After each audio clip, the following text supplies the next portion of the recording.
Welcome to Bite at a Time Books, where we read you your favorite classics one bite at a time. My name is Bree Carlile, and I love to read, and wanted to share my passion with listeners like you. Be sure to follow the show on your favorite podcast platform so you get all the new episodes. Or you can follow the show on YouTube, where we have playlists for all the stories. You can find us on all the social medias at Bite at a Time Books, or on our website, biteatatimebooks.com, where you can also sign up for our newsletter for more information on what we're reading and what's coming next for the podcasts. We're part of the Bite at a Time Books Productions Network.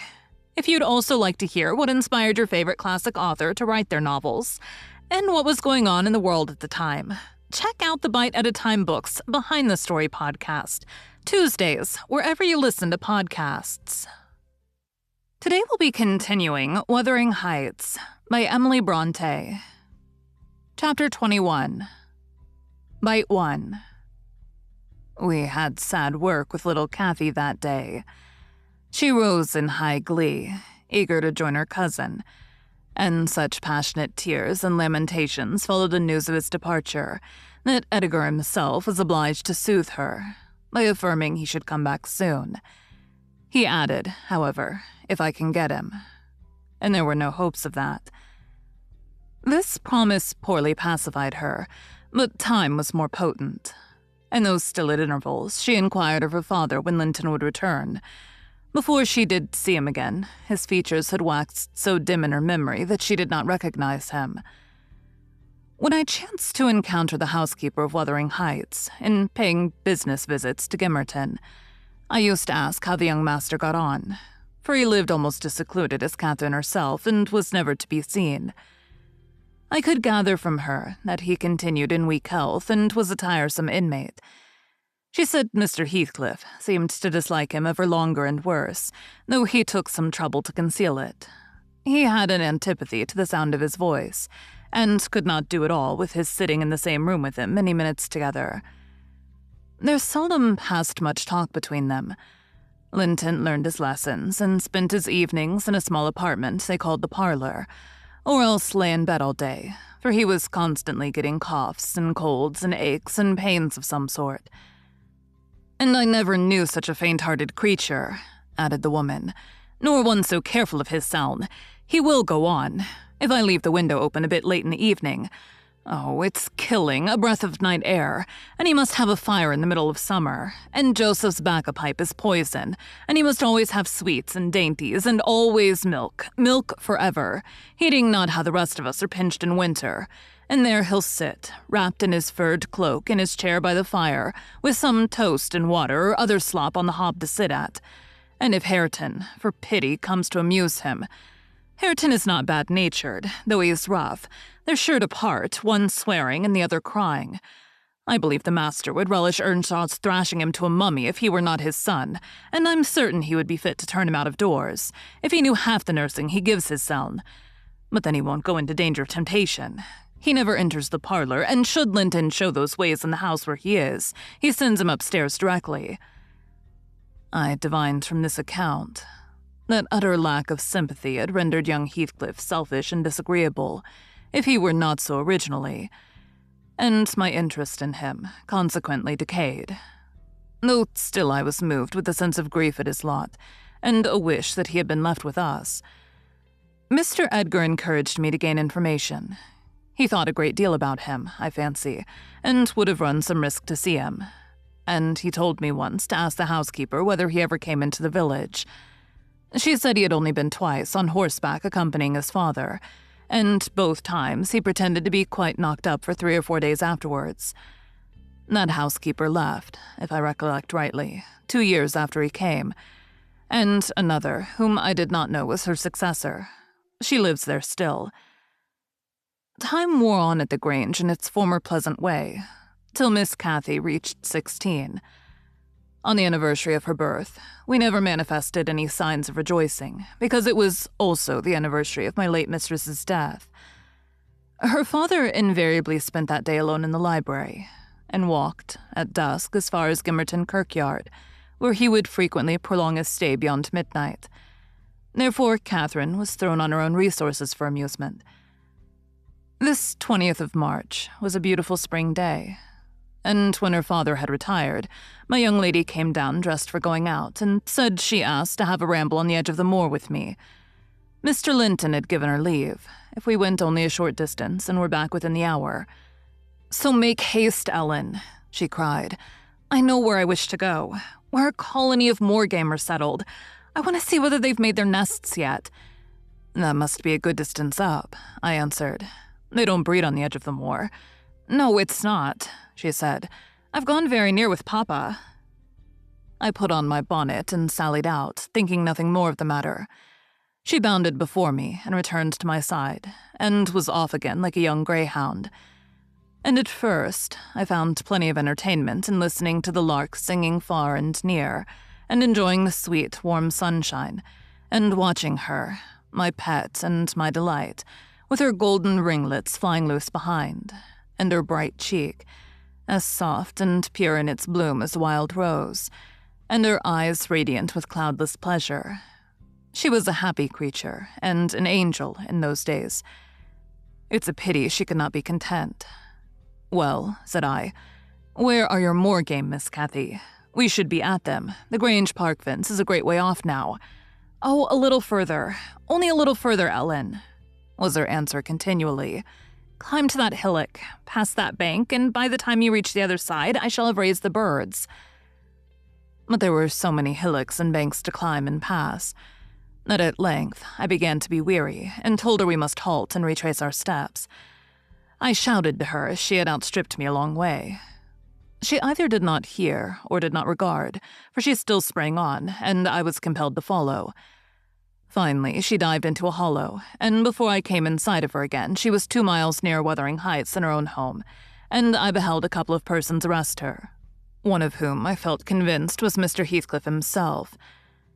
Cathy had been caught in the fact of plundering, or at least hunting out the nests of the grouse. The Heights were Heathcliff's land, and he was reproving the poacher. "I've neither taken any nor found any," she said as I toiled to them, expanding her hands in corroboration of the statement. "I didn't mean to take them, but Papa told me there were quantities up here, and I wished to see the eggs." Heathcliff glanced at me with an ill-meaning smile, expressing his acquaintance with the party, and consequently his malevolence towards it, and demanded who Papa was. "Mr. Linton of Thrushcross Grange," she replied. "I thought you did not know me, or you wouldn't have spoken in that way." "You suppose Papa is highly esteemed and respected, then?" he said sarcastically. "And what are you?" inquired Catherine, gazing curiously on the speaker. "That man I've seen before. Is he your son?" She pointed to Hareton, the other individual, who had gained nothing but increased bulk and strength by the addition of 2 years to his age. He seemed as awkward and rough as ever. "Miss Cathy," I interrupted, "it will be 3 hours instead of 1 that we are out presently. We really must go back." "No, that man is not my son," answered Heathcliff, pushing me aside. "But I have one, and you've seen him before, too. And though your nurse is in a hurry, I think both you and she would be the better for a little rest. Will you just turn this nab of heath and walk into my house? You'll get home earlier for the ease, and you shall receive a kind welcome." I whispered to Catherine that she mustn't, on any account, accede to the proposal. It was entirely out of the question. "Why?" she asked aloud. "I'm tired of running, and the ground is dewy. I can't sit here. Let us go, Ellen. Besides, he says I've seen his son. He is mistaken, I think, but I guess where he lives, at the farmhouse I visited in coming from Penistone Crags. Don't you?" "I do. Come, Nellie, hold your tongue. It'll be a treat for her to look in on us. Hareton, get forwards with the lass. You shall walk with me, Nellie." "No, she's not going to any such place," I cried, struggling to release my arm, which she had seized. But she was almost at the doorstones already, scampering round the brow at full speed. Her appointed companion did not pretend to escort her. He shied off by the roadside and vanished. "Mr. Heathcliff, it's very wrong," I continued. "You know you mean no good, and there she'll see Linton, and all will be told as soon as ever we return, and I shall have the blame." "I want her to see Linton," he answered. "He's looking better these few days. It's not often he's fit to be seen, and we'll soon persuade her to keep the visit secret. Where's the harm of it?" The harm of it is that her father would hate me if he found I suffered her to enter your house, and I'm convinced you have a bad design in encouraging her to do so," I replied. "My design is as honest as possible. I'll inform you of its whole scope," he said, "that the two cousins may fall in love and get married. I'm acting generously to your master. His young chit has no expectations, and should she second my wishes, she'll be provided for at once as joint successor with Linton." "If Linton died," I answered, "and his life is quite uncertain, Catherine would be the heir." "No, she would not," he said. "There is no clause in the will to secure it so.